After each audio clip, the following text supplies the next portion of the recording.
Dr. Zeni Tambadu, our Deputy Director of the NACCW, to officially introduce then for our guest speaker, Dr. Thom Garfat. Thank you. Thank you. It is my honor and privilege to introduce Dr. Thom Garfat today. Dr. Garfat has worked with young people, with families, and child and youth care workers and other social service professions that has worked with children and families for more than 50 years. He holds his MA in clinical psychology and a PhD in child and youth care work. Thom is a co-founder and editor of the International Child and Youth Care Network and the Canadian journal Residential Child and Youth Care Practice. Thom is the developer of the training, The Purposeful Use of Daily Life Events, which is trained worldwide. Through his company, which is TransformAction, Thom has offered consultancy, training, keynote addresses around the globe. He is the author and co-author of 7 books and numerous professional articles. And I know that for many listening in, many of those books and articles are familiar to you. His primary focus is on making it work, finding practical, everyday ways to enhance the process of healing and development for young people and their families. Thom comes from Canada. He lives in Quebec with Sylviane, and I think has received in 2003 the very high honor from Canada. He was admitted to the Order of Canada in recognition for his work in child and youth care. Thom, congratulations, and I think we're very proud to have you here today with us. But just to say on a personal note, on an NACCW South Africa child and youth care note, we are familiar with you. You've been to South Africa and visited us at our conferences and spoken for many years. We remember you we worked out this morning, maybe 35 years ago, when you came to Johannesburg to do the first keynote presentation in 1987. In Joburg, when we were all, I was saying, very much younger. But I think we also remember you, and many of our younger childcare workers who are with us remember you from the keynote, the first international conference we held in Stellenbosch in Cape Town when you spoke in 2010. And I think that what we appreciate about you, Thom, is to say that you took an interest in us and our work and the way we practice in South Africa. I remember you asking to visit, and you did visit, rural child and youth care workers working in local communities in the Eastern Cape. It was Ilenge and Isibileni when you went with me to meet the childcare workers who sat in a circle. And it was quite an experience to see them talking to you about the characteristics of child and youth care work.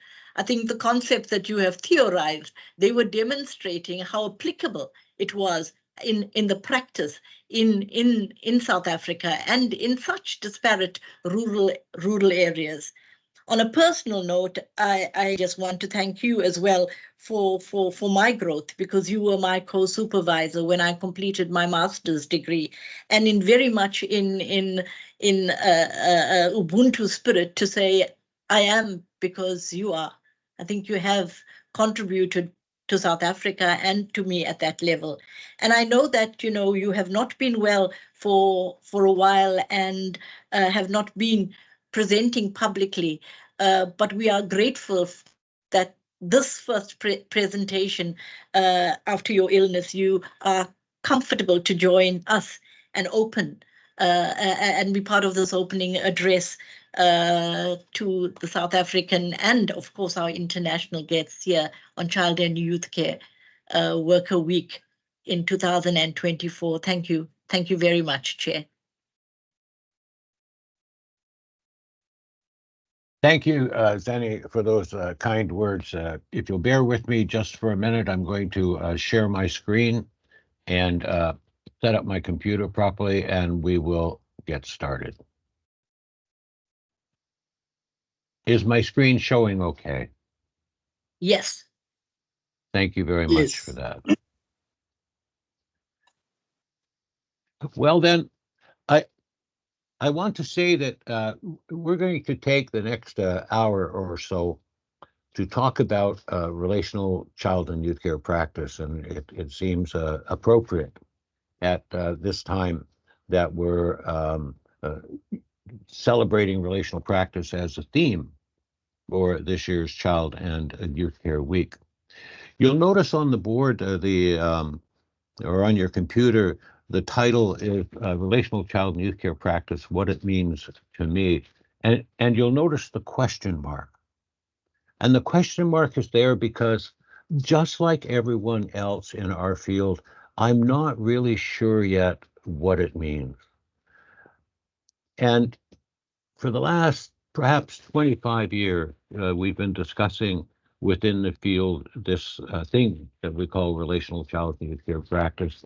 And we are yet to come with a clear definition.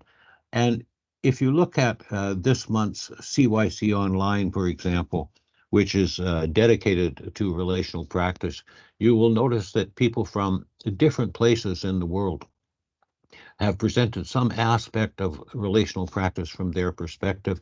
And underlying all of those articles, you will notice that there are differences in what people mean by relational child and youth care practice. And so as we begin, I want to say that there's going to be no concrete definition here. I'm not going to be able to say to you, child and youth care relational practice is exactly this.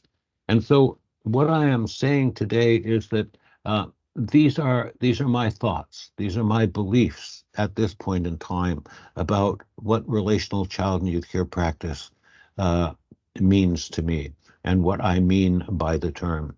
And just to reaffirm what I said, that it's not only me who is unsure or me who is unclear about exactly what we mean. You'll notice on the board a quote from Jack Phelan back in 2017 where he says, "I'm not really sure what it means." And that was in an article in which he was talking about relational child and youth care practice. So as we go through the day, feel free to wonder, to be curious, and feel free to share your own thoughts about what we mean by relational child and youth care practice. So what I'm going to do, as I said, is share some aspects of what relational child and youth care practice is according to how I think about it. And while we don't have a clear definition, there are some things that we seem to agree upon in the field about what we mean by relational child and youth care practice. And here's one of those things. And that is that we make a distinction between relationship-based practice and relational child and youth care practice. And in relationship-based practice, which has been a hallmark of our field for since the very beginning, we tend to focus on the characteristics of the participants to the relationship. In everyday life, examples might be, I'm the uncle and you are the nephew. I'm the teacher and you are the student, i.e. we focus on the roles of people within the relationship. Whereas, excuse me, in relational child and youth care practice, we focus on the characteristics of the relationship itself. What is this relationship like? And in the helping situation, in relationship-based practice, it might mean that a helper is kind, supportive, joyful, authoritarian, abusive, educated, characteristics of the individual. And again, in relationship-based practice, the young person may be seen as receptive, lost, resistant, in pain, aggressive, whatever it happens to be. But we're going to talk about relational child and youth care practice. And relational child and youth care practice focus on the characteristics of the relationship itself. And that's a lot of what we're going to be talking about today. So to begin, let me ask you to read these two quotes that are on the board. The existence of a relationship places the child in a vulnerable position. He can readily be influenced for better or for worse. It is not enough for the worker to establish a relationship with the child, but he must also see to it that he uses the relationship in a therapeutic manner. And the second quote, relationships make us what we are. They shape our behaviors and enable us to develop a concept of self. They are fundamentally the world in which we live. They are not convenient vehicles to be used as a process of coercion disguised by a veil of altruism. The relationship is not some adjunct to a process called therapy. And I'd like you to think for a minute and reflect on these two quotes and how they are different. And I wonder which one resonates for you. And so I ask you this question. What is the difference in the way the relationship is conceptualized or interpreted by the authors of these two quotes? And that's not a rhetorical question. You can answer either out loud or in the chat.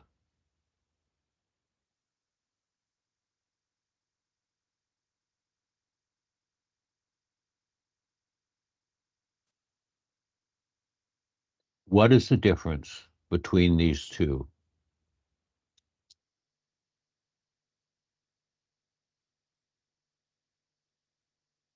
Maybe it's early in our conversation right now for you to answer the question. And so let me highlight for you some of what I think are the differences between these two. In the first quote, excuse me, the creation of a relationship is conceptualized as being in the hands of the worker. The worker is the person who establishes the relationship. And in the first quote, it says that the relationship is to be used in a therapeutic manner. In other words, the relationship is a tool which is in the hands of the child care worker. And the purpose of that tool is to influence the child for better or for worse. And in the second quote, it says that relationships are fundamentally the world in which we live. In other words, they are not something that we create, but they are the world in which we live, which means that we all participate in the creation of this relationship, and that the relationship is not some adjunct to therapy. It is rather a vehicle of healing in and of itself. And so, in essence, if we look at what Henry Meyer had to say in 1987, the worker was on the outside. The act of making connections and forming a bond was seen in the hands of the worker with regard to the resident. And in essence, conceptualized like this, the relationship was a tool of social control and manipulation. We developed certain kinds of relationships with young people so that we could manipulate them, in essence. And in practice, for example, when we would talk about having a good relationship with young people, for example, in residential care, what we meant by having a good relationship is that the young people didn't give us a hard time. They would do what we asked of them.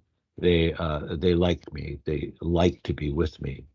And in essence, if you had a good relationship with young people, you didn't go home with a headache, i.e., they didn't give you a hard time.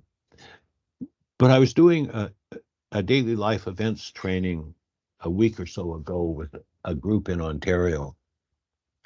And one of the young childcare workers in the group said that she conceptualized this as relationships being weaponized. A relationship was a tool, not. Sorry, did somebody say something? Okay. The relationship was a tool.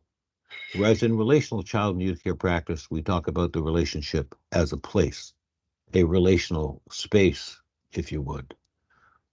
And here's what Jerry Fuster had to say about relational child and youth care practice. It is not only a different perspective, it's a different pathway across a very different terrain in search of a very different destination. And that was back in 2005. And by the way, if we go back to this slide and these two quotes, I'd like to let you know that the first quote, believe it or not, was from Larry Brentrell when he wrote a chapter called Relationship Beachheads in the Other 23 Hours with Elle Trishman and James Whitaker. Now, of course, Larry thinks differently now, but this was a long time ago. This was back, I think, in 1978 or 1979, and that's how we thought about things then. We thought about our role as being powerful and authoritarian and controlling. The second quote comes from Jerry Fuster, and of course was much later in the development of our field. And as I say, here is Fuster again. So one of the things we know about relational child and youth care practice then is that it focuses on the characteristics of the relationship itself, and we will get more to that as we go along. And as Jerry says, it's a different perspective. It's a different way of thinking about things, and it's a different pathway. We're walking in different territory than we have historically, and so it's different than what we have traditionally done. It needs some definition. And so we might wonder, what are some of the other characteristics of relational practice? And here on the board are a few of them. It's focused on growth in connection. Notice the emphasis on the word in. As Fuster said, we live, grow, and die in the context of relationships. And so we grow in this connection between self and other.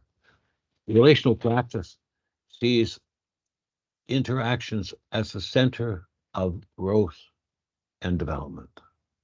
It is here where we grow. It creates an environment, or if you want, a context, a surrounding where people involved in this relationship connect or reconnect through trusting and safe and supportive and deeply caring relationships.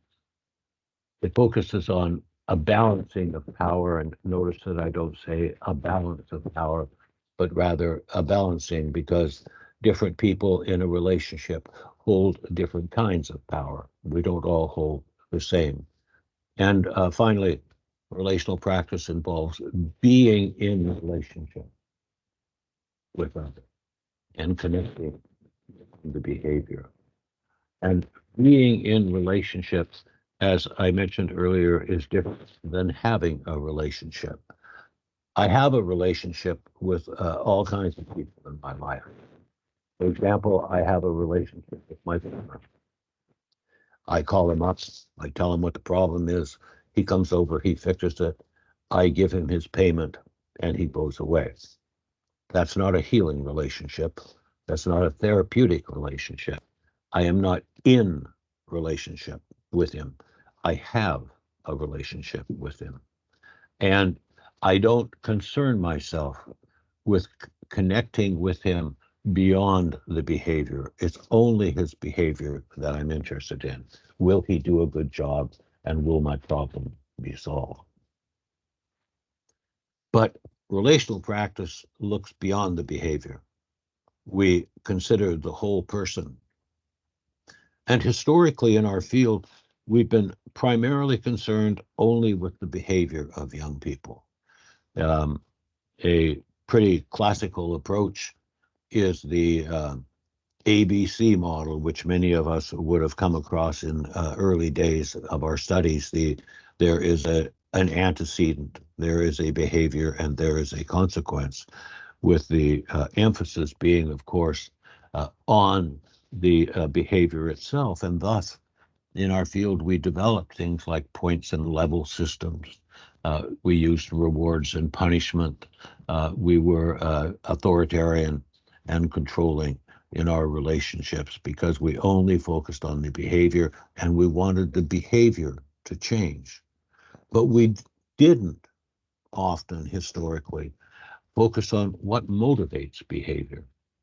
And we know that behavior is motivated by the thoughts and emotions, the thoughts and feelings that one has.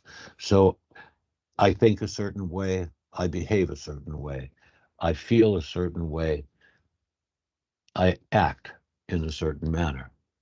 But relational child and youth care practice focuses on the relationship between them.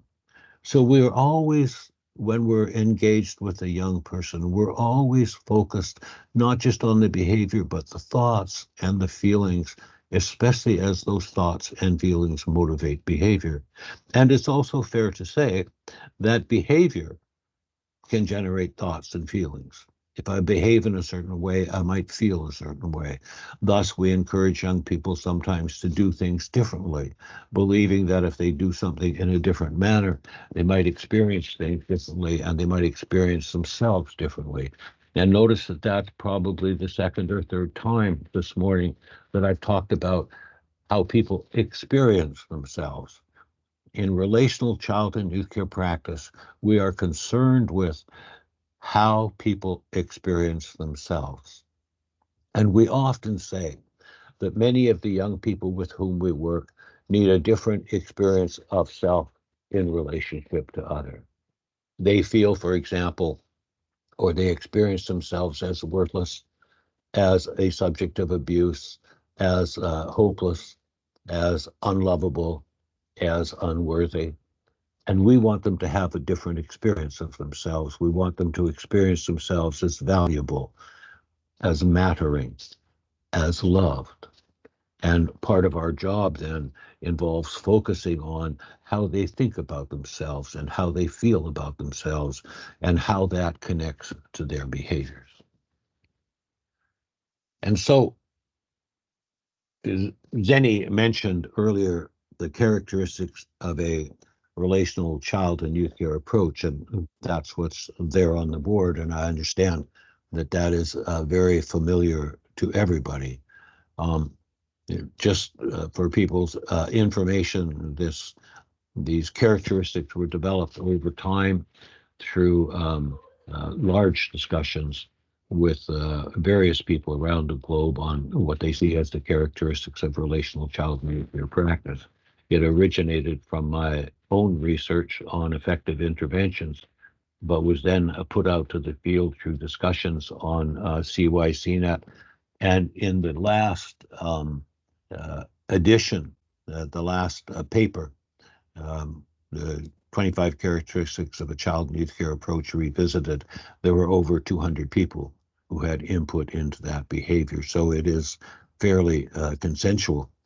But what I'd ask you all to notice, while you may be familiar with the characteristics and each of the anchor characteristics, like love and meaning making, I'd like you to notice that the being, interpreting, and doing actually forms a framework for intervention. We be with other. We engage with other. We participate with them as they live their lives. We hang out with them, and we practice what Fritz Redl called counseling on the hoof. We be with the young person, engaged with them in their world, the way they are living it. And based on that being with them, we interpret what's going on. We do that by focusing on needs, for example, being developmentally responsive, reflection. We're making sense out of what we see, and we're noticing how we make sense out of what we're experiencing. And then finally, after we be and we interpret, we then act. And so that gives us a framework, if you want, for interventions in the everyday. You'll also notice on the board a quote or a mantra, we like to call it. It says, how you are, who you are, while you do what you do. And you'll see the reference there to Stellenbosch, 2010, which Zeni also mentioned in her introduction.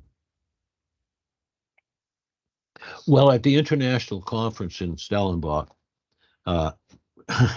Zeni asked me one night to come up with a description or a definition of child and youth care practice. We were having a special day, an All Africa Day, the day after the conference, which focused on child and youth care in South Africa. And as I thought about it, I ended up with this mantra, if you want: how you are, who you are, while you do what you do. And when we think about relational child and youth care practice, in many ways, this is what it's about. It's about how you are with other, how you are with yourself, how you are in the world, how you act. It's about how you are, who you are, and who are you? It's a fair question. I remember the very first day I went to work in a residential center for adolescents. I met my supervisor. It was my first day. I went into his office. We had a 2-minute meeting where he asked me how I was doing and if I was ready for work. That was my training and orientation back in those days. Remember, this was 50 years ago. That was my training and orientation. And so he said to me, go out and join the kids there at the table in the dining room. So I went out into the dining room in this old Victorian house, and there was a group of about 6 or 8 young people, I think 8, sitting around a battered old oak dining room table, and there were some empty spaces. And I took my supervisor's word literally, and he told me to go and join the kids, so I decided I would go and join the kids. So I grabbed a chair. I'm hearing some music here. Maybe somebody could mute. It's Jenny, Charlie Williams. Charlie Williams, Can you mute? could you please mute? And so I took my supervisor's advice literally, and I walked out there to this group of young people sitting around the table, and I grabbed a chair and pulled it up, and I sat down. And the young man sitting across from me, I've since come to call him Marty. He was kind of the leader in this group of adolescents, boys and girls. And he looked at me, and he looked around the table at the other people who were there, the other kids. And he looked back at me and he said, "Who the fuck are you?" And you know, that was probably the most important question anybody's ever asked me. Who am I? What he meant was, who are you to be interfering in my life, or who are you to be barging in our group, or, you know, who are you to be in our world? But I also took it to mean, who am I as a person, as an individual, as a child and youth care worker? So who am I? Am I a person of passion and compassion? Am I a person who withholds themselves from other? Am I a person comfortable engaging in relatively intimate relationships with young people? So I asked the question, you know, who am I? So relational child and youth care practice is about how you are, who you are, while you do what you do. So no matter what you are doing in relational child and youth care practice, We're always focused on the question of how am I being me? How you are, who you are, while you do what you do. Because how you are, who you are, impacts directly on this co-created space that I've come to call the in-between between us. There is the encounter of self and other. And this encounter of self and other creates what we call a relational space, the in-between between us. And you notice in this simple diagram of self and other, where there is a place where they overlap. And this is the in-between between us. And in relational child and youth care practice, we are constantly asking ourselves the question, how is what I am doing, or what I am thinking of doing, likely to impact the in-between between us? For many of the young people with whom we work, the in-between between us in terms of their relational space with other adults in their lives has been a place of pain, a place of hurt, a place of confusion, a place of the relational space, the in-between between us has not been a comfortable place for many of these young people. And when we talk about how we want them to experience themselves in relationship with other, and we are concerned about the context within which we practice, then we are concerned with the in-between between us and constantly asking ourselves the question, how is what I am doing or what I am thinking of doing likely to impact on the in-between between us? And what are the characteristics of the in-between between us, this relational space? Is it a place of safety? Is it a place of trust? Is it a place of joy? Because it can be just the opposite. It can be a place of fear and pain. But we want it to be a place of learning, a place of trust, a place of safety, a place within which, a space in which a young person can find the courage to take a step to do something differently. And so as I'm about to intervene with the young person, whether that be because there's something they're doing that's problematic or because I'm just stepping in to help them learn something new, I'm asking myself constantly, how is what I am thinking of doing or doing likely to impact on the in-between between us? And we know symbolically that this in-between exists. We just have to consider the Western idea of a handshake. Two people reach out. And the background of a handshake was for people to grasp their hands, which would normally hold weapons, and grasp those hands together in a handshake, signifying this is a place of safety right now. And so we have this constant focus on the in-between. And relational child and youth care practice then is about creating and experiencing meaningful moments in this place that we call the in-between between us.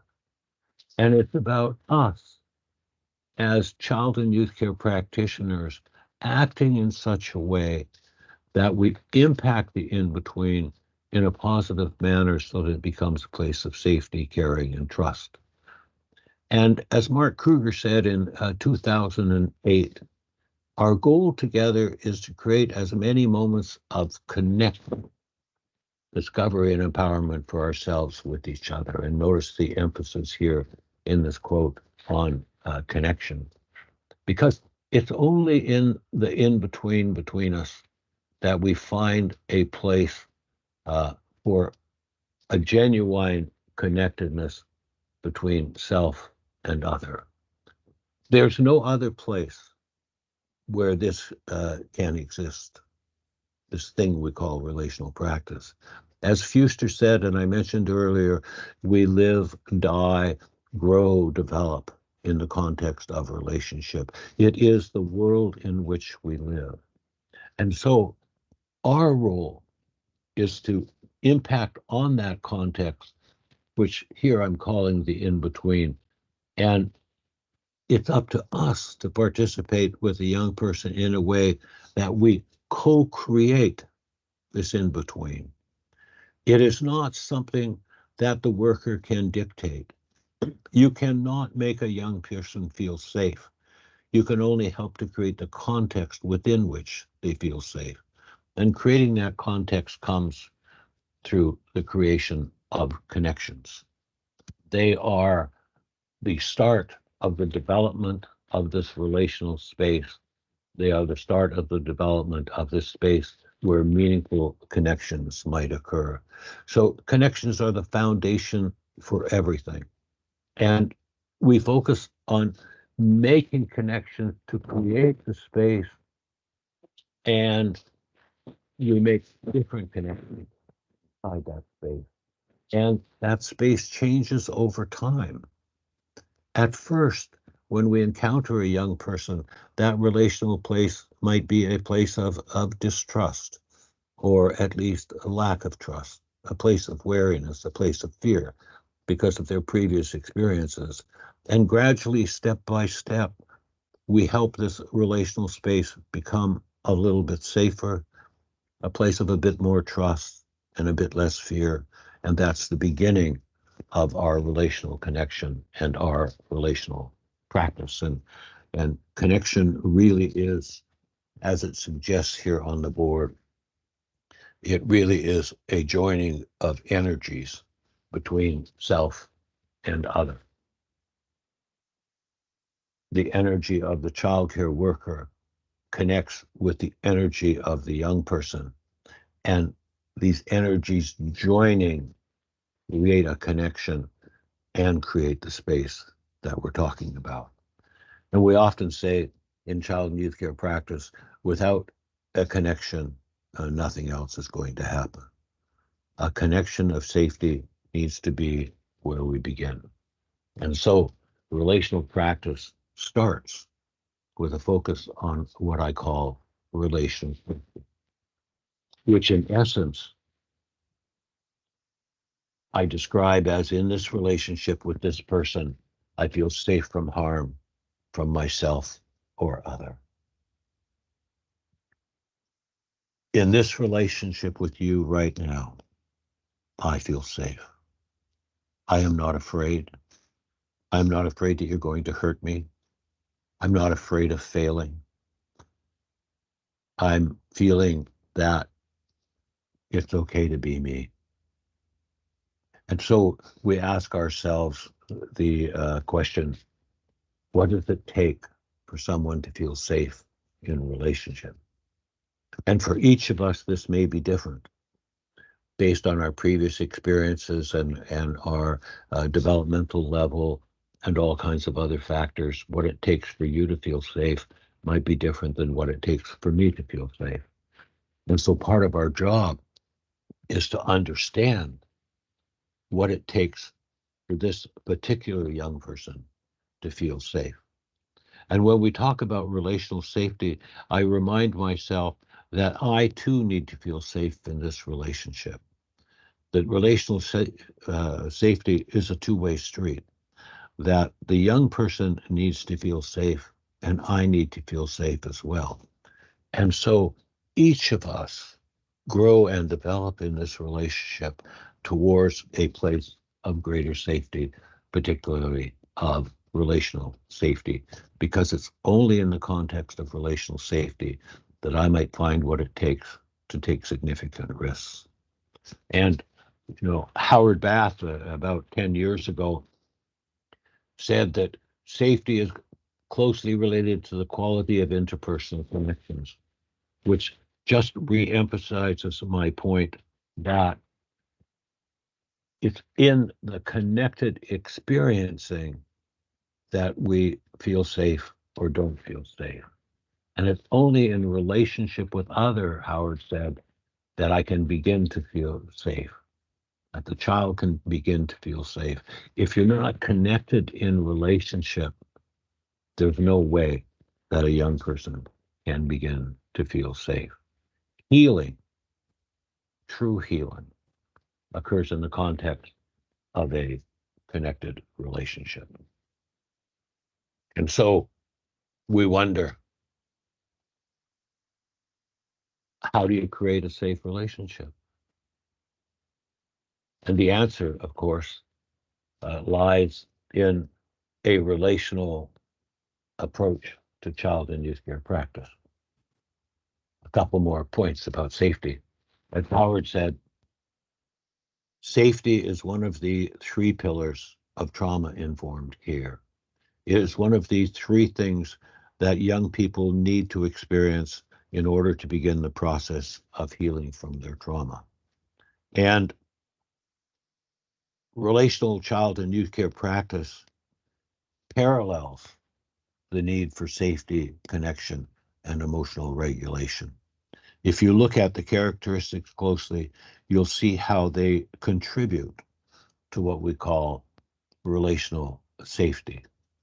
And I want to remind us of this. Everything that you do impacts on the in-between between us. And so I come back to the question, how might what I am doing or thinking of doing impact on the in-between between us? Relational child and youth care practice thus focuses heavily on self and self-awareness and the understanding of the child care worker about themselves, about other, and about how their actions might impact on the relational space that we co-create with young people. And we need a framework, a way of thinking about intervention and about healing and about change that fits with this orientation towards relational child and youth care practice. And so I give you here on the board an example of an orientation towards change that is relational in nature.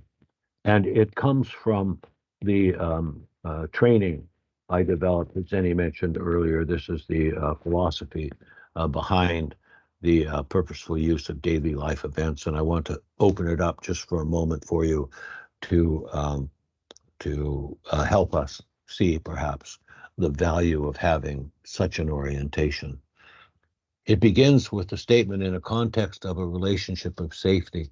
And what this tells me is that the very first thing we need to focus on with a young person is developing this context of a relationship of safety. And what do I mean by context? Well, actually, context is anything that impacts on the moment of interaction between self and other. So context involves your history. It involves the young person's history. It involves your previous experiences. It involves their previous experiences. It involves where you are, how you are, and may I say it again, how you are, who you are, while you do what you do is an important part of the context. And in this context of safety, I know that I might benefit from change. And so this tells me that in my engagement with a young person, I need to spend time helping the young person notice that there might be benefits from change. Once we've created this context of a relationship of safety, we've created the context within which I might help the young person begin to see the benefit from doing things differently. And we explore those together. And hopefully, because we've created a context of relational safety, the young person is trusting enough to allow me to give him or her a little guidance in how they might do things differently. I was in a retreat a number of years ago with a group of like-minded child and youth care people, and we were talking about relational child and youth care practice and what it means and what it is. And one of my colleagues was explaining a process that they use in their program where they, in simple terms, they attach electrodes to a young person's head so that they can read their brain responses and teach them through biofeedback to modify their responses to certain situations. And this colleague looked at me and said, I guess you wouldn't consider that relational practice, would you? And I thought about it for a minute. And I said, well, for me, it really depends on how you manage to get those electrodes on the young person's head. If you said to her, lay down, we're going to put these electrodes on, we're going to do this thing, then that's probably not relational practice. That's traditional power, authority, control practice.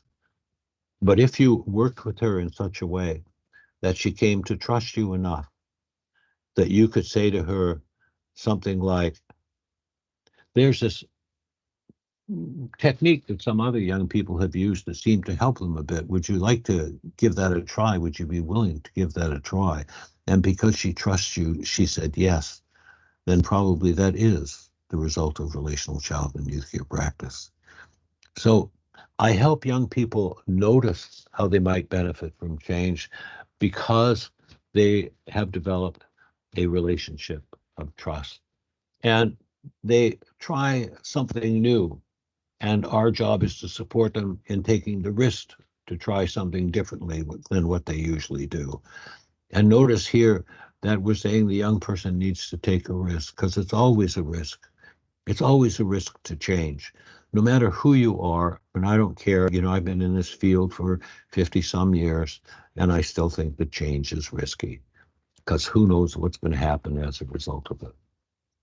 And then finally, when the young person does take a risk, and hopefully they have a positive experience of it, then our job is to help them continue to notice the positive experience. See, I'm bringing us back to the whole person again, aren't I?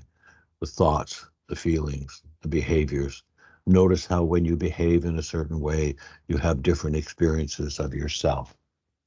And so ultimately, the relational child and youth care practice, one might say, is a way of being in the world with other based on the characteristics of the child and youth care approach.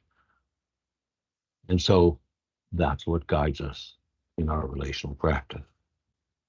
But before I stop, because really we were only going to be here for an hour, but I'm obviously going to run over time. Before we stop, I have a few more things that I would really like to point out or to say. Here's some of what relational practice means to me. It means that as a field, we are gradually moving away from the power and control orientation that we have had for so long. Because behavior modification, points and levels, systems, rewards and punishment are very much about power. And they're very much about the power being held by me, the worker. But in relational practice, we acknowledge and recognize that not only does a young person hold power in relationship, but they need to know that they hold power in relationship. And this is important because for many reasons, but one of the reasons is because we want them to know as they move through life, especially after they've moved beyond us, we want them to know that they have control in relationships and they don't have to be the way other people insist that they be. They can be the way they are themselves. And it creates for us the opportunity to meet young people as people, not as objects. Points and level systems, rewards and punishments, authority-based programs are all about standing on the outside and doing to a young person. Relational child and youth care practice involves engaging with the young person and engaging with them in the in-between. We end up meeting the young person as the person they are, not as the problem that they present. It's then a chance to connect in very real time, in this moment, with this young person. I get to connect. It's a lessens the stress in relationships, which is always a wonderful thing. And for me, it is also presents the opportunity for me to be me. You see, when I retreat to a place of doing to young people, I stand outside. I am the power and the authority, but that's not me. That's not all of me engaged in this relationship. So the benefit for me as a childcare worker is I get to be me in relationship and meet young people being them in relationship. And that's that balancing of power that I mentioned earlier. And a couple of final notes. One is that I've been talking about relational practice as if it is a one-on-one experience between, for example, me and the young person. And in our field today, that's where we're at. We are focused on the individual relationship, just as they are in nursing and psychology and other fields that talk about relational practice. But really, relational child and youth care practice, fully lived, is a way of being in the world with other. It's how you are, who you are while you do what you do. And the what you do, in this case, is how you live in the world. So relational practice applies to all of our actions and can permeate all of our actions. It's not just me with the young person, but it's the supervisor with me. It's me with my other teammates. It's integrated into our organizations so that the way that the cook interacts with the staff is based on the same relational understanding. And once it's integrated into our organizations, then it can become the way of being between our organizations and other organizations or entities. In essence, relational practice creates the opportunity for a different world. A different world for the young person, a different world for you, a different world for me. Relational practice, in many ways, is a hope for the future. And so on that note, I come back to the beginning. Relational child and youth care practice, what it means to me. As I said at the beginning, I don't really know the answer to what would be a definition of relational practice. I only know some of what it means to me and how I understand it at this stage. And as we continue to evolve as a field, all of us, including all of you who are here today as participants, all of us have the opportunity to move our field forward. And if we commit to relational practice, we have a way to move our field forward and hopefully have an impact on the world greater than just one child at a time. And so I leave you with this comment from Kruger, bringing us back to the one-to-one relationship. Relational work is a way of being with youth in the lived experience.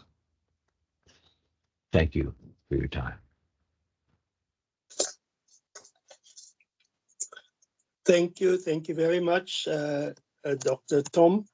Let's give him a big round of applause for engaging with us this afternoon and asking the question, what is relational child and youth care work mean to you? Dr. Thom, we've got a few people who's raised their hands. I'm not sure how your time goes. Are we going to give some time for questions? Yes, let's do that, please. Yes. Okay. I'm going to then, we're going to take 3 questions at a time. And then we will just ask people to raise their hands. Let me just see here. I saw the hand of Lizzie and Harold and Donald. They are all trainers in the field.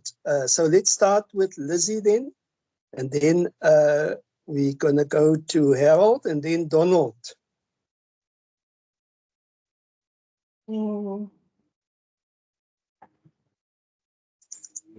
I think my question was not so much of, sorry, it's not so much of a question, but just as a reminder of how we need to be when we are with young people, how we need to be mindful of ourselves and how our practice is so reflective. So for me, I've got some good guidelines and reflective points here that I could actually transfer to my students that I'm training, and also personally for myself in my practice. So I just want to thank you, Thom, for always making it real for us. Thank you. Well, thank you for that, and I'm glad if you find something you might take away. I think your point about constantly being conscious of self, like how we are, who we are. This is so important in our field, and I think, unfortunately, in many places, people just aren't aware of how important that is. You know, and so thank you.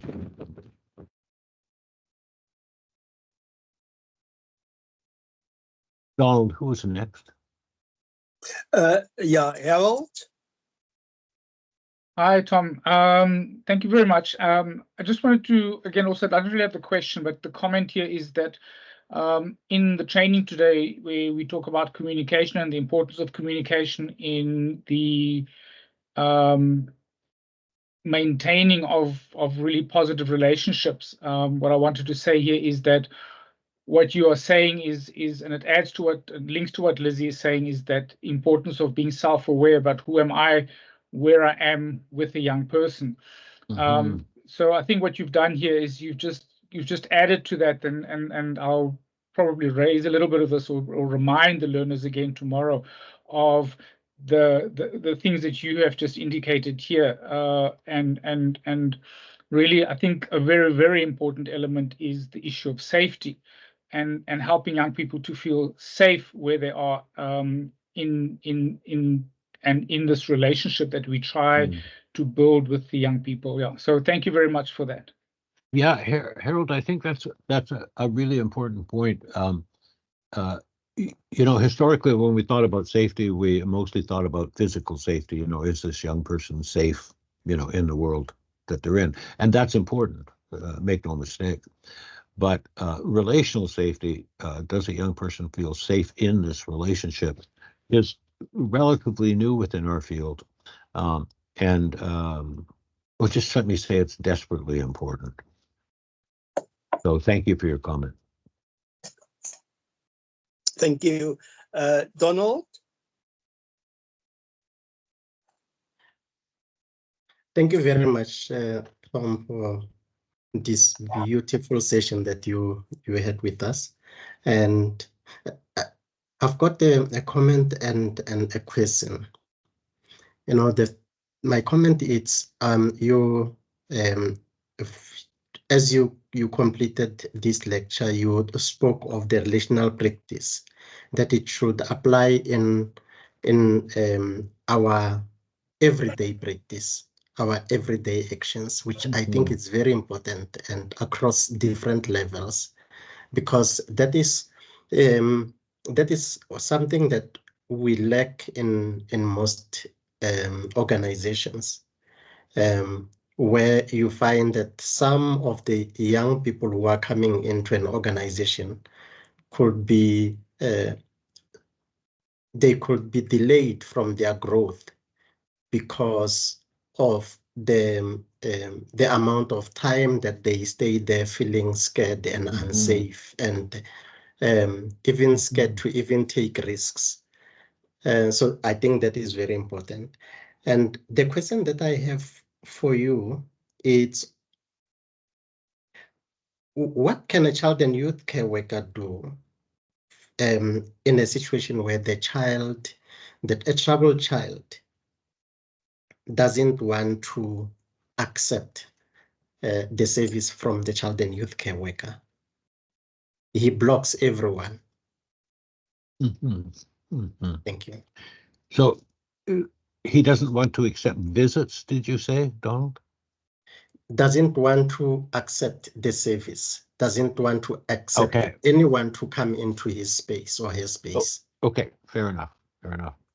You know, Donald, I reflect, you know, on all kinds of things when you ask that question, of course. Donald, could you put your face back up here so I can see you when I'm talking to you? That would be nice. It's just always more pleasant to look at somebody when you're talking to them, and you know, anybody else when you come with a question or comment, please feel free to do the same thing. But Donald, you know, so a young person doesn't want any engagement, let's just call it, with a youth care worker, child and youth care worker. You know, the first place I go is, I wonder what need of his is being met by this action. And I think about what the narrative therapist taught us a long time ago, which is the question, to what problem is this behavior a solution? How is this young person, what needs of the young person are being met by avoiding engagement? And so I speculate about what that means. You know, the young person may be afraid of close relationships. The young person maybe is keeping themselves safe by keeping other people away. And so I go back to the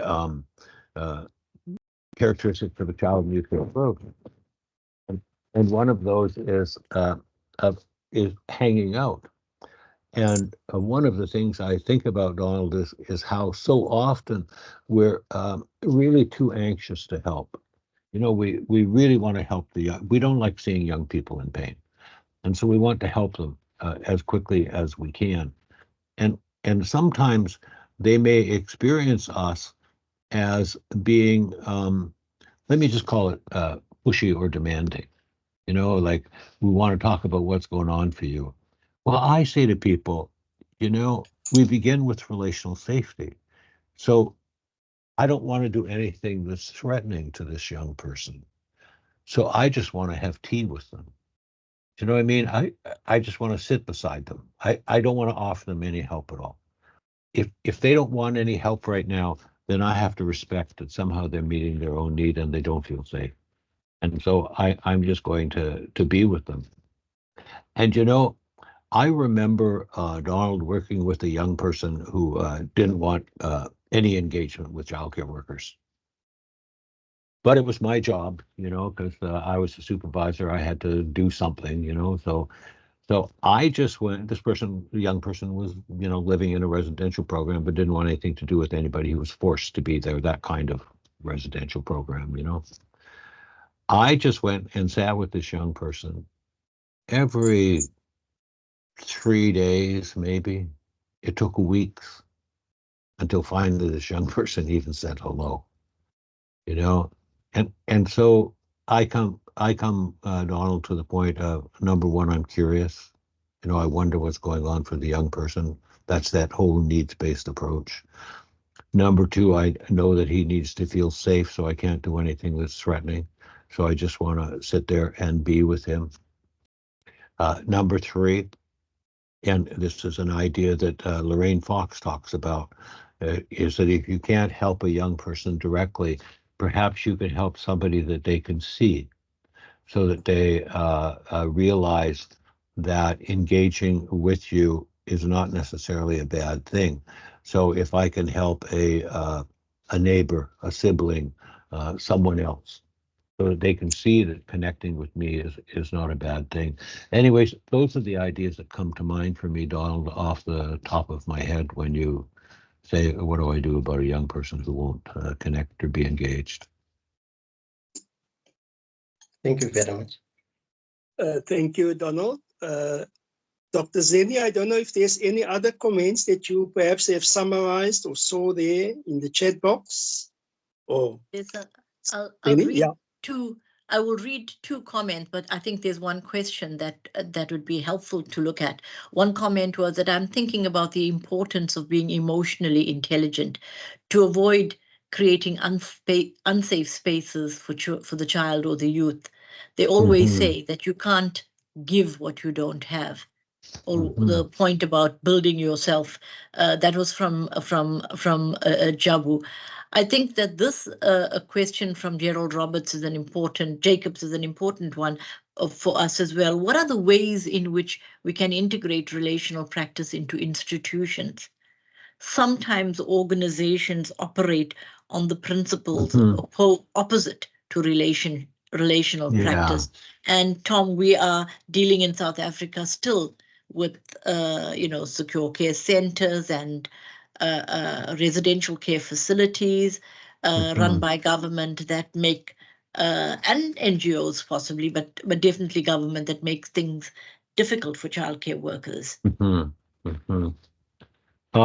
Okay, a couple of comments, Zeni, because it's really a huge question and an important one. Of course, everything works best if the upper levels of an organization really believe in relational practice. I'm working with an organization right now where the senior management is committed to a relational approach. And, excuse me, it makes it so much easier to integrate. However, let's take the situation where perhaps I believe in relational practice, but the organization I work for isn't committed to relational practice. And I've seen that happen so often where organizations say they're committed to relational practice, but then behave in very non-relational manners towards their staff. So the first thing for me, Zeni, is the interaction with my other teammates. That I behave in such a way with my other teammates that they experience relational practice in relationship with me. And part of that has to do with language. You see, the characteristics of a child and youth care approach have given us a language to talk about our field.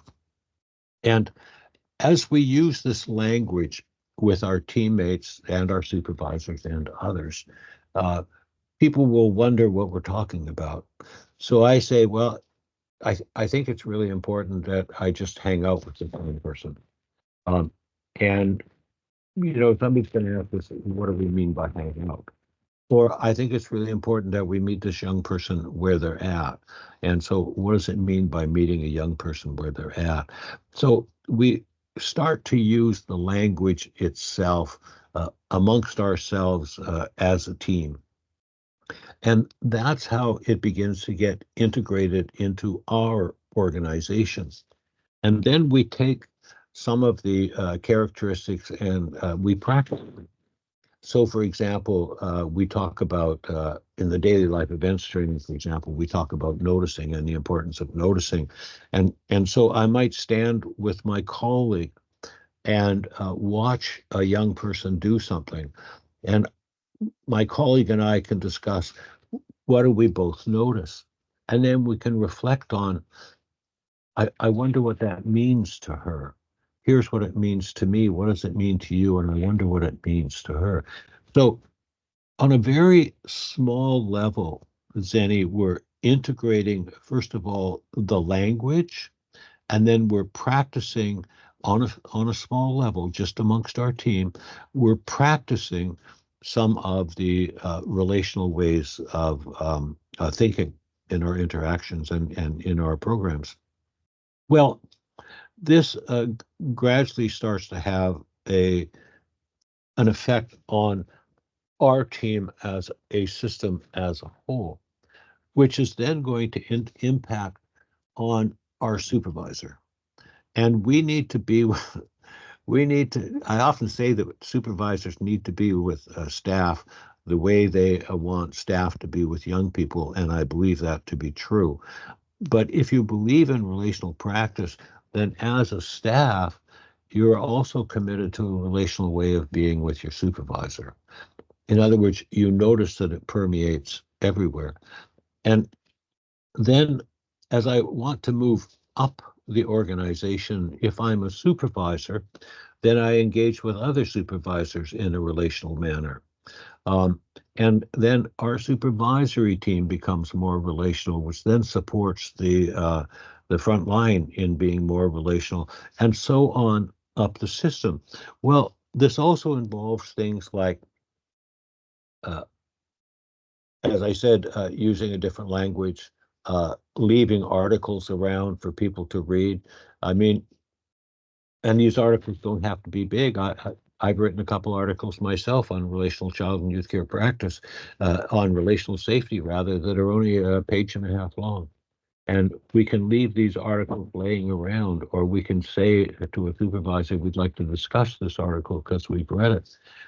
We can't wait. I guess is what I'm saying is we can't wait for the organization to commit itself to relational practice. If I'm a frontline staff or a supervisor and I believe in relational practice, then I believe I have to act now.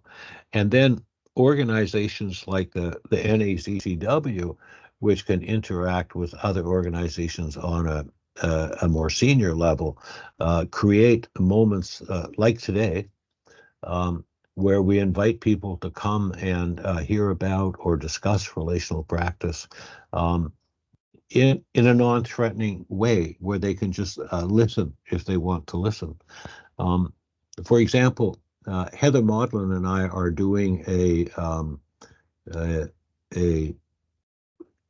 I don't know what it's called. Anyway, it's a big Zoom meeting on Wednesday that is all about well, I wish I hadn't have done that. Times when we make mistakes. And, this is free for people to come. They don't have to join if they don't want. But a lot of people want to hear that other people make mistakes. And so, we set this up and people will come. And all we can do is create opportunities, as I guess all of this is founded, Zeni, on William Glasser's notion that you can't change anybody. You can only change how you are with them, and they will change in response to you. So we just need to make sure that we're relational in all our interactions with other people. And that's a long answer to your question, and maybe not very satisfying, but it's what comes to mind when I think about the question right now. Thank you, Tom. That question from Gerald Jacobs, and maybe you could make any comment to follow up if you would like. There's another question here, Tom. I'm not too sure if I can present that. Sure, please do. Yes. Yes, it was about what about cultural awareness in building relationships with young people, seeing that we're a multicultural country. That question comes from Surya. Yeah, I want to start by going to the child and youth care characteristic that's called meeting a young person where they're at. And if you read the 2018 version of that paper, it says meeting a young person where they're at requires understanding how they got to where they are right now. And it goes on to talk about how that understanding involves understanding their culture, who they are, and being concerned about making sure that they feel culturally safe. But it's also about making sure that we understand their cultural history, what their people have gone through as in terms of evolution, what their people have gone through that ends up with the young person being where they're at today. which of course raises all kinds of questions about culture and colonialism and, you know, the lingering impacts of, you know, in Canada, residential schools and all those kinds of things. Because that's all of meeting this young person where they're at. And so cultural sensitivity is important, cultural awareness, cultural safety. So is spiritual awareness and spiritual safety. You know, different people have different spiritual beliefs, which we don't often talk about within our field, but those are also part of being safe. So when we talk about relational safety, we're really talking about everything that might impact on a young person feeling safe in this relationship right now. So that does include history, it includes culture, it includes you know, education, it includes spirituality, it includes all of those things. So thank you for that question. It's I should have made that clear that it's really very much an integrated part of what we mean by relational safety. Thank you. Chair, I'm not too sure if there are any other hands up. There's a comment here, or I'm not sure if the question.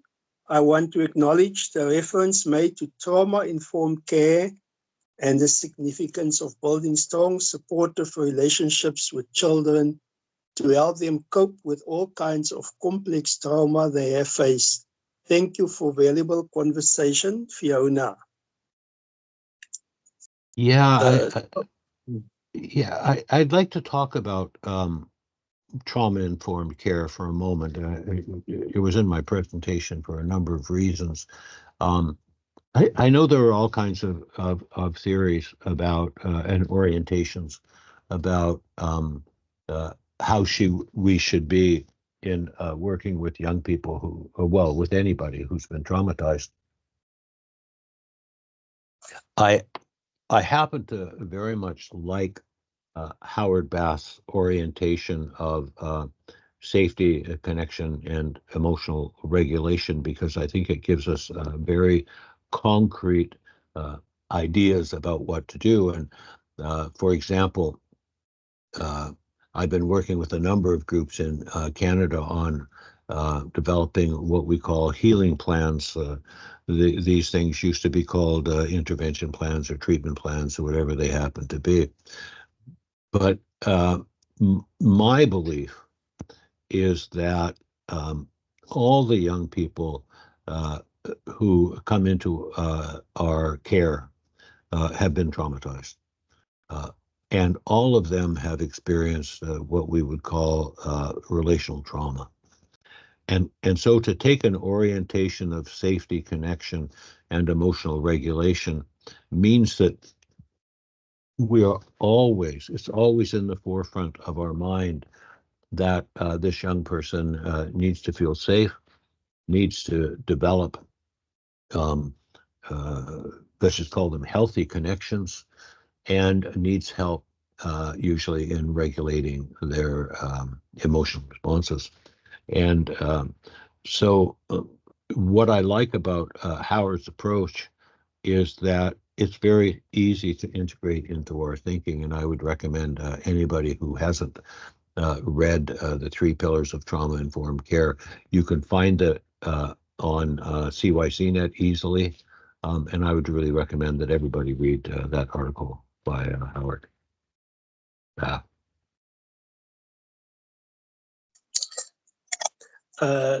Thank you, Dr. Thom. I don't see any other hands here of people. Is there anyone that would perhaps like to share a last question? I'm not sure, Zeni, if there's anything. Yeah, Zeni.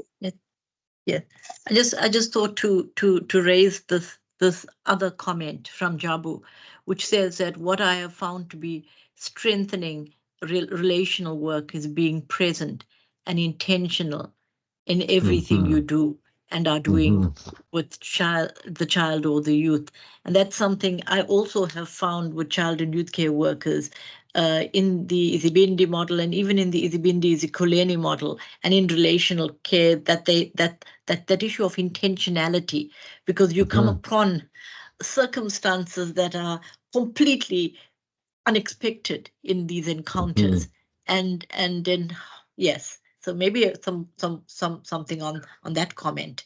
Thom. Well, first of all, I want to say to whoever made that comment, Zenny, that I really appreciate how what they're saying reflects the characteristics of a child and youth care approach, because, you know, one of those is about being intentional in all situations. And I come back to the question that I presented during my talk.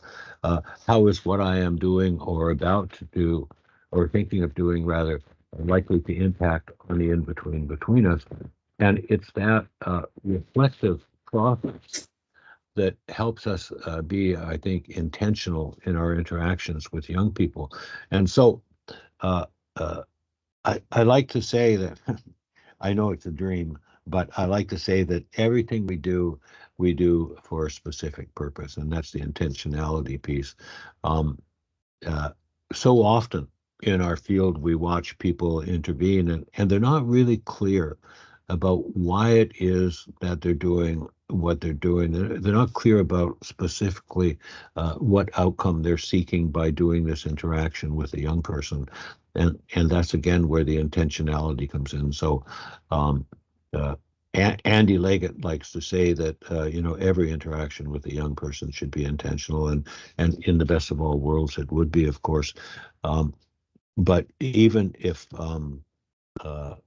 only most of them are intentional, that would be good. But it brings us back to once again to the notion of reflection and self-awareness. Am I able? You know, Frances Ricks talked about what she called active self-awareness, about how in this moment of interacting with the young person, I'm also interacting with myself. And that's the active self-awareness. So being able to reflect in the moment about what I'm doing and what my intention is, it's such a powerful aid to effective child and youth care work, because if you're not self-reflective, then you will never wonder about what your intention is. Because your intention might be to gain control for yourself, in which case you're meeting your own needs and not the needs of the young person. And that's why the self-reflective part is so important.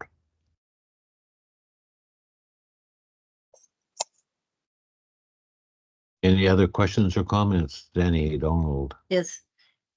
Yes, there's one here from somebody working in a secure care center in South Africa, Siyabonga. He says that in secure care centers, we are dealing with young people who will tell you that you can make your efforts, but after this 5 years sentence, I will go back to drugs, because in my community, that is the way to go. How do you deal with that situation? Just raising the fact that children in residential care coming from very difficult community contexts, which is, you know, our big struggle in South Africa, and they go back there without any changes. Yeah, and often without much support, I would imagine, you know, for them to maintain whatever changes they have developed. You know, and there's only really one answer to that question, I think, and that is in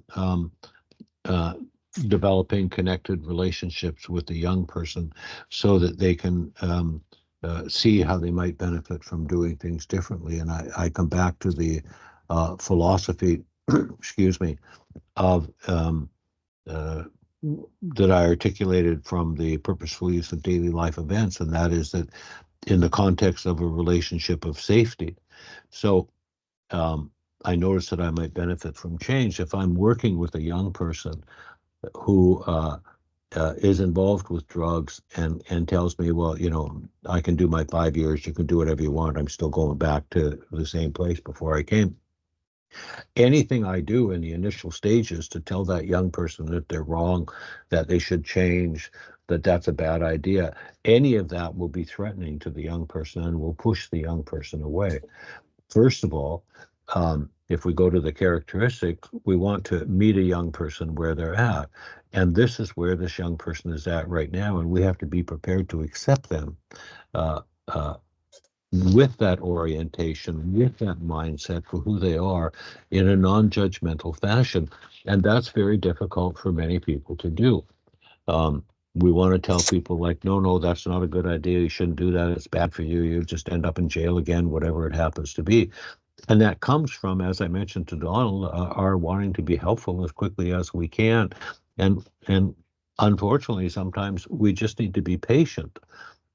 But if we keep hammering away at a young person with, you have a problem, you have to change, then we are just another sort of threat in their life. Thank you. Thank you, Thom. And I want, I want to say that quite often when you ask children to remember or to think about leaders in their communities, other people in their lives that they've experienced that are, have been what they think are positive role models. We do the Firestone activity, who actually was there for you. They come up with people that they see have remained in very difficult circumstances and in their very community who have not, who are positive role models, who have not been influenced, who have strengthened themselves. And you say, well, what are the qualities of those people? And somehow the other people try to say, well, maybe I could be a little bit like him, and maybe even how can we work together? How can you help me? We often Madiba, our revered Mandela, is and his background and his circumstances on international days, children look forward to emulating. It's just another idea. Yeah. We've got Merle's hand up here, and we've got one comment. Go ahead. Before you go with that, Zenny, I just want to say that that's a wonderful example of how we might engage with a young person to help them notice how they might benefit from change. Once we've created that relationship of safety, then we have to find ways to help them notice that they might benefit. And that's a wonderful example of exactly how we might do that. Thank you. Thank you. There's a question from Alfred here, which is, what is the role of planned activities in relational work? Well, now we need to call Karen Vandervan, don't we, to ask her what she thinks about this, her being the absolute godmother of activities. But it depends on whether you mean planned activities as compulsory forced activities. Because, of course, relational practice is not about power and authority, and therefore, forcing people into planned activities could be a bad idea. But it depends on what we mean by planned activities. Certainly, dinner is a planned activity, as is, I don't know, going out to play soccer could be a planned activity. And, if it's dinner, then the planned activity happens when it happens. And we make provisions for young people to, have something alternative if their, culture or a moment or whatever demands it at the time. But we don't do things like make separate meals for every young person, because that's just not possible to do. If it's a planned activity like playing soccer, then a relational approach would say to the young person, I know you don't want to play soccer. However, we're all going outside, and it would be really okay if you just sit on the sidelines and engage when you want to engage. And then I would be doing things as a childcare worker, like occasionally kicking the ball to them, inviting them to come out and play, constantly creating the opportunity for them. But I'm asking myself this question all the time, Zenny. And that is, what need of the young persons is met by their behavior, and or what need of the young persons might be being met by any kind of planned activity that I'm suggesting we engage in. And who is this activity for? Is it for the young person, or is it for me? Because sometimes we want to have a planned activity for a young person or for young people just because we need to feel in control. And so we feel in control because we compel them to do these planned activities. So, we would need to talk about the specific situation in more detail to have perhaps a more satisfying response. But in general, that's my reaction to the idea of planned activities. I think they're a good thing, but they can't be forced on people. Thank you. That was a question from Alfred. I think we've got a hand up, Chair. Oh, yes, I can't see any hands here on my screen now, but you may ask them to speak. Zeni, whose hand is up? It's Merle's hand up. Merle, could you unmute and speak? Yeah. Thank you very much for the opportunity. And thank you to Thom for a wonderful presentation. And I was there in 1987 when Thom first spoke to us. I know. And it's just wonderful to hear you continue to refine these ideas that are so helpful to all of us. And just as you were speaking, I was thinking about the fact that, and I do apologize for not putting my camera on, I'm not able to at the moment, but I was thinking about the fact that you were talking about power and power in the relationship, and we're not doing two, as it were, in relational practice. But many child and youth care workers feel very powerless in the context of their work, and particularly in residential care, feel very powerless in relation to the young people that they work with, and sometimes very powerless in relation to the organizations that they work in. And I think asking them to therefore sort of give up power in the context of a relational in the context of relational practice might be quite scary for people.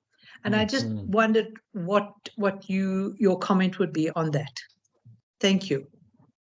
First of all, Merle, it's delightful to hear your voice. It's very nice to hear your voice. I wish I could see you. I can't, but I'll wave at you anyways, and I'll assume you're waving back. Thank you, I am.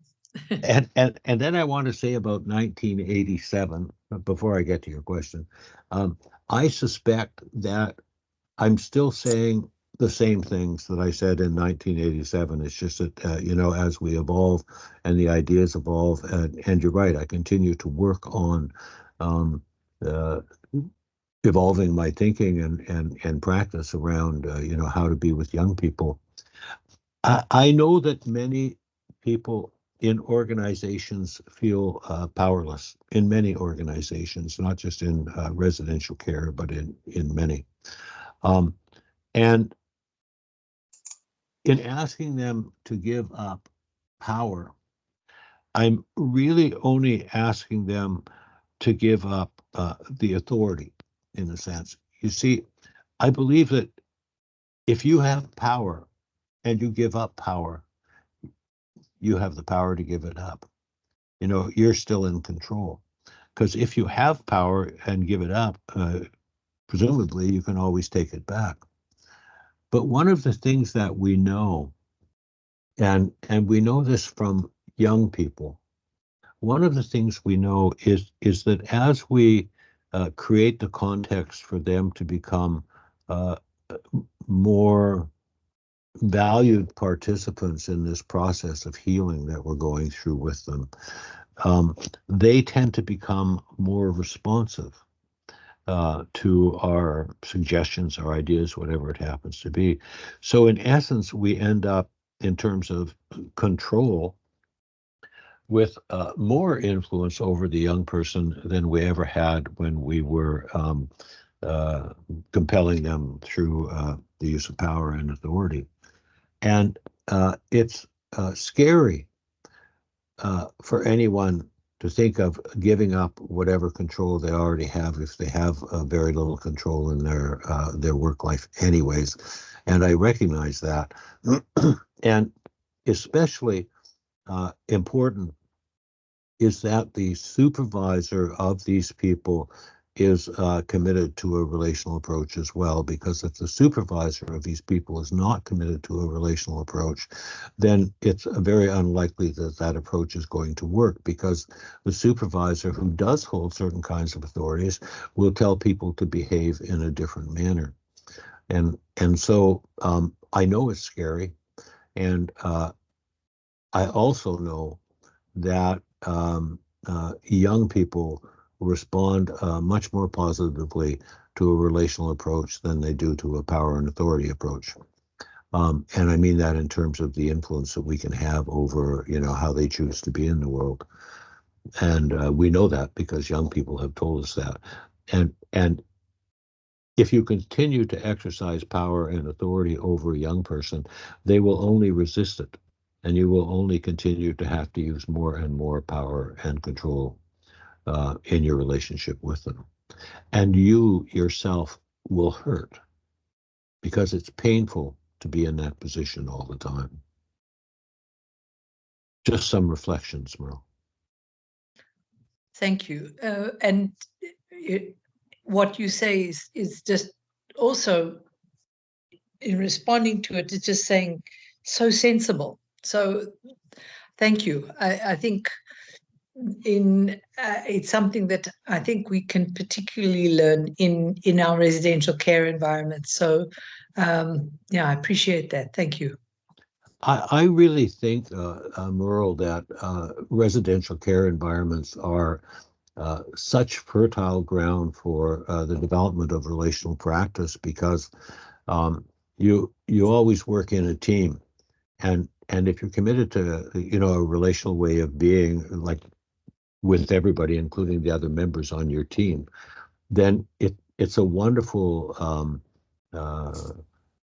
place to grow and develop, because you have supports around you, i.e. your other team members. You have people you can debrief with, people who you can reflect with. And so I think it's the most fertile ground for relational practice. That has been my experience. Thank you. Yeah. Zeni, your hand is up. Yes, could I just make another comment around the power issue in the context of South Africa? And I'm making this point because we know that we have about 9,000 child and youth care workers registered, with the South African Council for Social Service Profession, committing themselves to a journey of professionalization and a focus on good practice. But so often the Professional Board for Child and Youth Care Work, the NACCW and Council themselves struggle with the challenges that child and youth care workers face when they are dealing with basic issues that affect their dignity in practice.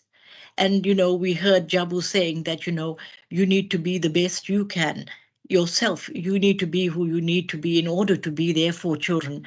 And maybe we must also, during Child and Youth Care Worker Week, acknowledge our child and youth care workers in South Africa that are struggling to actually practice relationally when they're finding a world around them not actually supporting their dignity. I think that just to say, because I just want to acknowledge people here, to say we recognize people sometimes are not paid the salaries they deserve. People are not sometimes given the opportunities to progress within their field. Many times people are not paid on time. There are challenges that are small, that are big, that actually affect child and youth care workers' courage and spirit in their work that need to be acknowledged. And maybe we've got our new registrar here. We've got the chairperson of our professional board here. We have professional board members here with us today. So maybe we can join hands, all of us, with the NACCW and the international community wherever possible, to see how we can together understand how important it is for child and youth care workers to be properly respected. Zeni, I'm reminded of the quote which you will all recognize, and that is that every child needs someone who's absolutely crazy about them.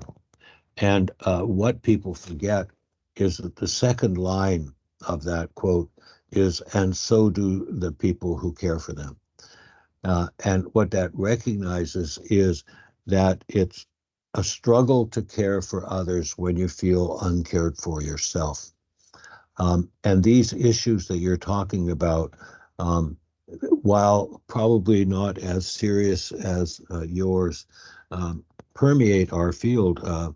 It just seems to me that in our strange way of organizing society, the people who are closest to helping those in need are valued the least. So, for example, if you look in a hospital setting, the person who the orderly who cleans the bed and washes the person and helps them with their most basic functions is paid much less than the psychiatrist who pops around once a week for 10 minutes to to do something.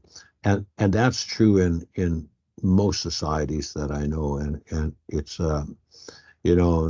somebody said a society is judged by how it treats its children, and I think we should go farther and say it's judged by how well it treats its children and those who care for them.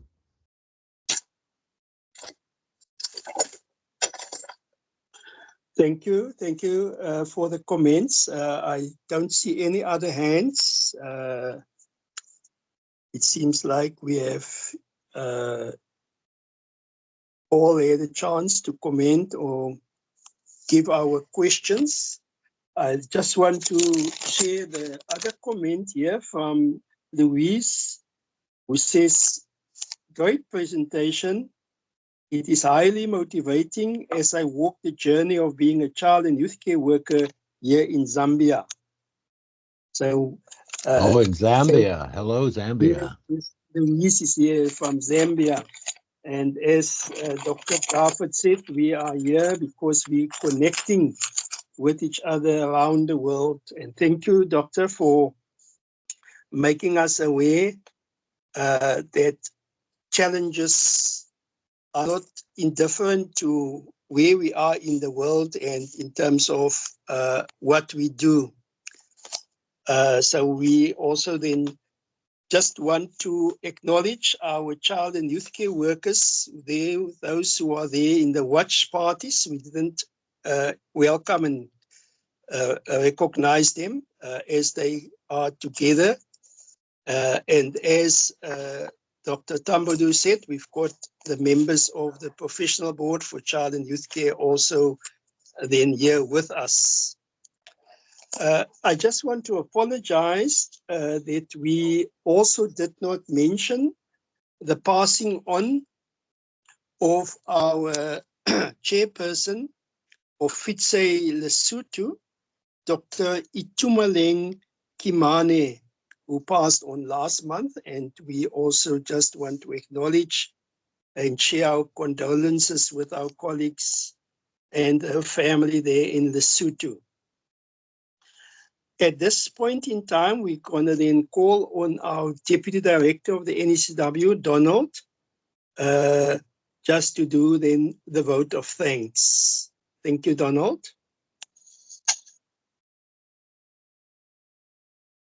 Thank you very much, Program Director and the Chairperson of the NACCW. If I may request that, okay, yes, I wanted to ask if Malini can put up this so that I can speak to it right at the end. And I would like to say that to Dr.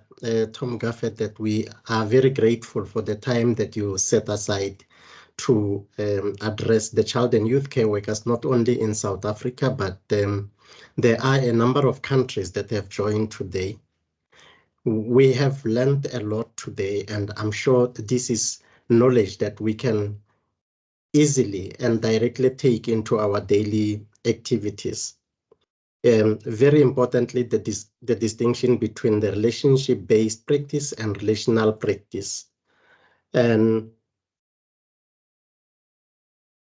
I think it's very important that this remains key of what we do on a daily basis with the children that we work with.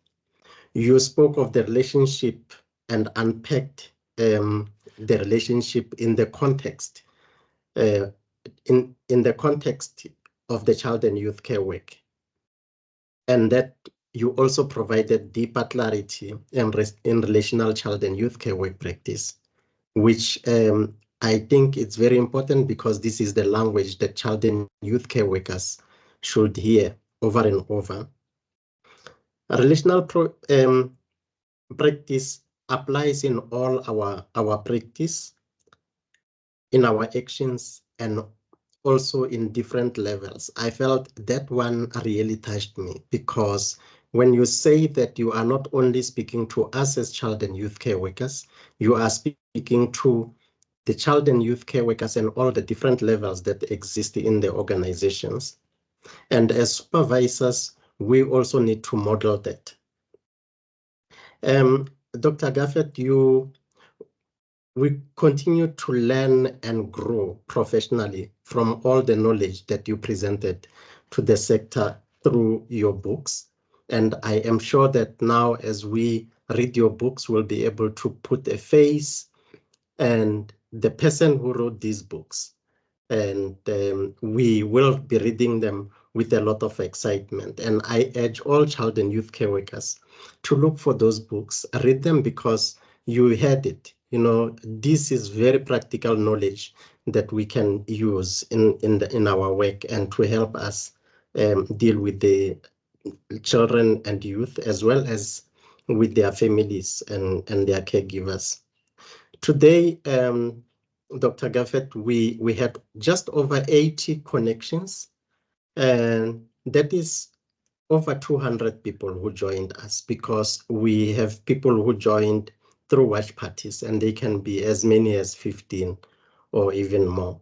So we had a very big group of people who joined your lecture, and we highly appreciate that. I would like to thank the program director for directing this program and also that we started well on time, which it's very important because within this time we're able to cover almost everything that needed to be covered. Questions were responded to well and fully. And I also want to thank the international guests and as well as experts in child and youth care work. Thank you very much for making the time to join us in celebrating International Child and Youth Care Workers Week. And as you heard, we had Louis Mwewa from Zambia together with Judith, both of them from Zambia. We had Garth Goodwin, we had Kelly Shaw, we had Martin Strawberry, we have General Jacobs, and we have Joan Kelly, and we also have our locals, Dr. Lisiba Mulepo, who is a lecturer at UNISA and also holding a very important position of influence in the institution. We were joined by our registrar of council. It's very important that the registrar is showing interest and connect to what the sector is celebrating in this week. We are very thankful. We know you are a very busy person and we appreciate that you could take the time to be with us. And we also were joined by Ms. Fiona Balgobin, who is the Deputy Chairperson of the NACCW. We had the directors of the NACCW, and we had the child and youth care workers and from different organizations and institutions, as well as management from the different institutions that are in the child and youth care space. We are very grateful for the time that you set aside to be with us. I want to remind you that these sessions carry CPD points, so it's important that you leave your name and your details so that we are able to follow up with you and ensure that you get the CPD points that you deserve. It's going to be a very busy week, as you can see from the screen. On Wednesday, the Professional Board for Child and Youth Care Work, it's going to be holding a session from 10 o'clock to 12 o'clock, we are hoping that the Minister of Social Development, Department of Social Development, is going to open that session. I'm not sure if that confirmation has been received, but it was indicated that the minister is likely to be there. So please don't miss it, because we will be saying all the things that we want the minister to hear. All our struggles in the child and youth care sector in South Africa, we are going to be putting that forward to her. Of course, this is a week for celebration, so we may not expect her to be answering all the questions, but we believe that she's going to hear all of them that we are going to pose to her. And then on Friday, we are having another international speaker, Professor Nick Smeyer, who is coming back because people showed a lot of interest in the previous time when Professor Smeyer spoke. So he is coming back on Friday, and please don't miss this one, because it's one of those moments that you wouldn't want to miss. And we know that in the different provinces, there will be activities already. They started today. Until Saturday, there will be different activities in the organizations as well as provinces. Support those, because we want the voice of child and youth care workers to be heard from all corners of our country. And thank you very much. I am chairperson of this program. Thank you very much for the time. And if there is anything that I would have left out, please feel free to make that addition. Thank you. Thank you very much there to Donald Ngonyama. Let's give him a big round of applause for the good vote of thanks that he shared. Dr. Thom Garfat, you shared with us a very important message as we commence this week of international child and youth care work, in sharing with us that we must move our field forward also in the world.